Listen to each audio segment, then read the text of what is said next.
Bismillahirrahmanirrahim. Alhamdulillahi Rabbil Alameen. Wassalatu wassalamu ala Rasulihil Kareem. Admiral Naveed Ashraf, Chief of the Naval Staff, TASIC, former Chiefs of the Naval Staff, Flag Officers, Officers, Chief Petty Officers, Sailors, Navy Civilians, ladies and gentlemen, Assalamu alaikum. To begin with, I profoundly thank Allah subhanahu wa ta'ala for His countless blessings that enabled me to command Pakistan Navy with dignity and honor. I stand here today with a deep sense of humility and pride. Humility for being in the wake of my worthy predecessors who stood here before me. And pride, because by the bounty of Allah subhanahu wa ta'ala, I was able to discharge my duties to the best of my abilities and in the best interest of service. I am about to pass on the reins of this great service to my worthy successor. Here, I would congratulate Admiral Naveed Ashraf for having been appointed to this. Pandemic also impacted the world economy due to large-scale shutdowns, and Pakistan was no exception. We also endured deteriorated internal security situation, post-US withdrawal from Afghanistan, and the devastating floods of 2022 that struck us at a critical juncture, causing loss of precious lives and accentuating strains on an already fragile economy. I say this with full satisfaction that by the grace of Allah, untiring support of my principal staff officers at Naval Headquarters and field commands, who were able to steer Pakistan Navy through these turbulent times.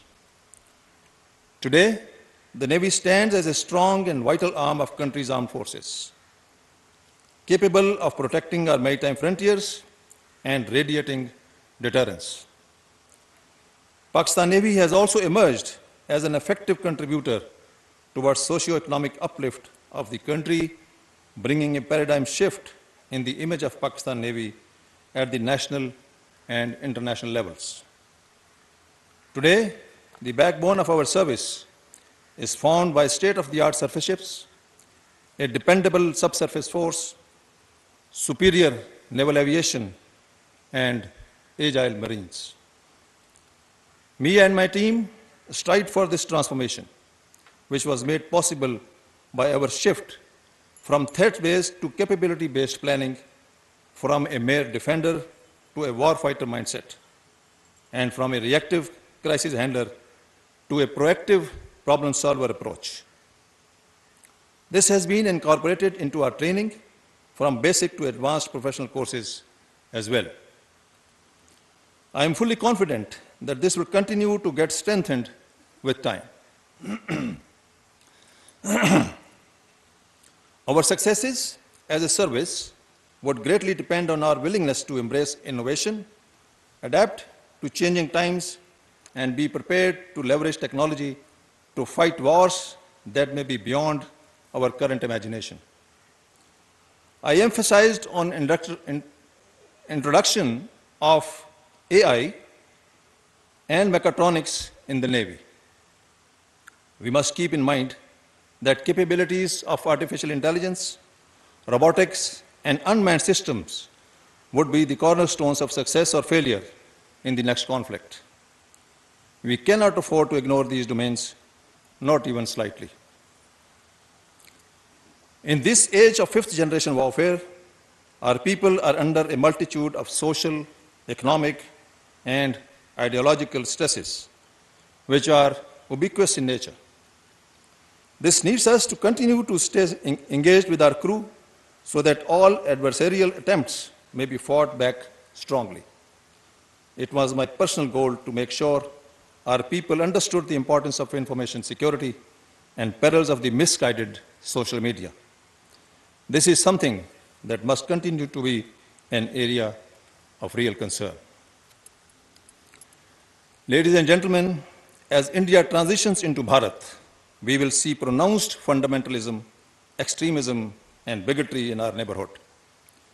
This implies a significant warmongering and expansion-centered agenda that will complicate security challenges for us in the future. Cold start, proactive operations, and dynamic response strategy represent various forms of aggression rather than defensive constructs.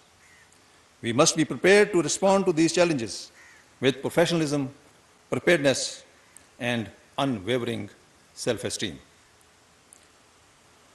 Apart from the traditional nemesis, we face myriad non-traditional and unconventional threats. Although the number and intensity of these threats might change, they will continue to perpetuate our security priorities. Terror groups, non-state actors, and subnational dissidents will remain a source of hybrid war, stretching our warfighting resources. Situational awareness and training at all levels will be the principal determinant of our dominance over these forces of tyranny across the spectrum of conflict. Ladies and gentlemen, Pakistan believes in collaboration when it comes to maritime security. Being the first regional country to join CMF's initiatives, Pakistan was again the first country to voice for and demonstrate the region-led, region-owned maritime construct of regional maritime security patrols. Aman series of exercises are one of the biggest international platforms for many nations around the world to muster together and share views on issues surrounding security and threats. Our Navy is the major practical component of Pakistan's foreign policy. Our ships carry the impression of first responders whenever a humanitarian crisis strikes humanity. Tsunami relief, Sri Lankan floods, Pakistan's super floods, the African food crisis, and Turkey earthquakes are some of the occasions where our naval ships played instrumental role in HADR. In the recent Pakistan floods, our brave men and women rendered their exemplary services and rescued thousands of flood victims and provided medical relief and shelter. Cognizant of the enormous potential of blue economy, Pakistan Navy, in collaboration with Ministry of Maritime Affairs, spearheaded first ever Pakistan International Maritime Expo and Conference earlier this year. I hope and believe that Admiral Naveed Ashraf will continue focusing on this domain. Contribution to nation building has always been on the agenda of naval chiefs, and our service has done enormous work to provide quality education, improved healthcare, and other services to our coastal communities. Ladies and gentlemen, over the course of my 3 years as Chief of the Navy, I have observed that leadership can be distilled into two core skill sets: being a pathfinder and a problem solver. We live in an age of change where combating uncertainty is the key leadership function. Being a pathfinder will instill an unshakable belief in your ideas, plans, and motives among your crew. Now more than ever, a clear-headed, bold, and decisive approach is needed. Problem solving is the second most crucial set that our officers and men must possess. In military service, do not think of any problem-free day. It won't happen. This necessitates leaders in these uncertain times to have or develop the quintessential capability to solve problems. Our leaders must avoid getting entrapped by risk aversion where it comes to those two skill sets. The work of arms is all about risk. An innovative, progressive, and forward-looking disposition is far more essential for our Navy than a life anchored in careerism, material pursuits, and outward success. So, my dear shipmates, beware of these. Ladies and gentlemen, where we stand today would have been possible without the blessings of Allah subhanahu wa ta'ala and unflinching support extended by the finest body of men and women which I had the honor to command. As I hand over the command of Navy To Admiral Naveed Ashraf, I wish him the best of luck and a rewarding tenure in office. The Admiral has a distinguished career, studded with notable achievements, and I am sure he would prove to be an able and worthy successor who will lead the Navy to newer heights, inshallah. In the end, I would like to thank the government for having reposed their trust in me and providing Pakistan Navy much needed resources despite economic crunch to meet pressing operational service needs.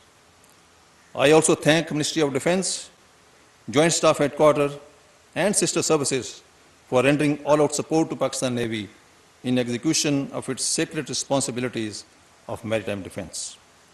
I find myself short of words to express my gratitude to Allah subhanahu wa ta'ala for his countless blessings throughout my life and in particular during my tenure at the helm of Pakistan Navy.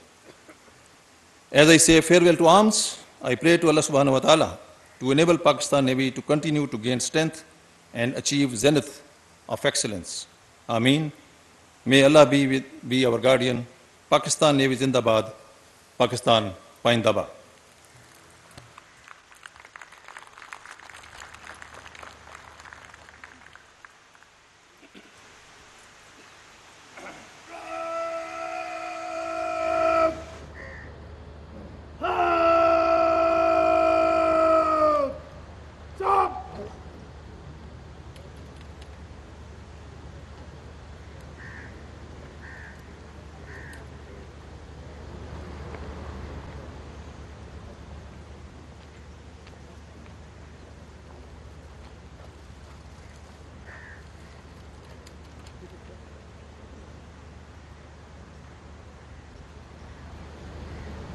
Now, the Naval Secretary, Rear Admiral Faisal Amin, Hilal-e-Imtiaz Military, will read the Gazette notification.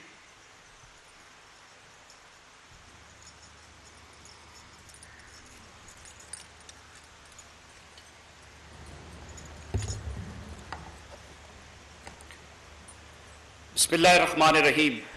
Ladies and gentlemen, I now read the notification regarding appointment of Chief of the Naval Staff issued by Ministry of Defense. I quote, "The President of the Islamic Republic of Pakistan has been pleased to appoint Vice Admiral Naveed Ashraf, Hilal-e-Imtiaz Military, Tamgha-e Basalat, personnel number 3563 as Chief of the Naval Staff with effect from 7th October 2023 and grant him the rank of Admiral from the date he assumes the charge." Unquote. Now, Admiral Muhammad Amjad Khan Niazi, Nishan-e-Imtiaz Military, Sitara-e-Basalat, will hand over the command of Pakistan Navy to Admiral Naveed Ashraf, Hilal-e-Imtiaz Military, Tamgha-e Basalat.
Ladies and gentlemen, the Guard shall present arms to Chief of the Naval Staff. May I request you all to please rise for the occasion.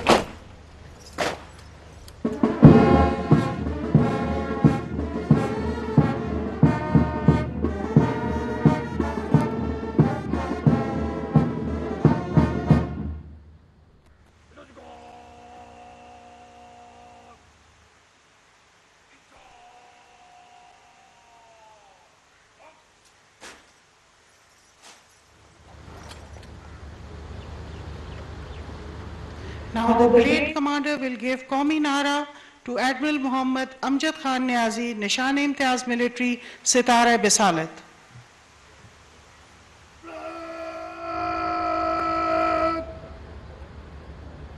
Admiral Muhammad Amjad Khan Razab, Nishan-e-Imtiaz Military, Sitara Bisalat ko Qaumi Nara देंगे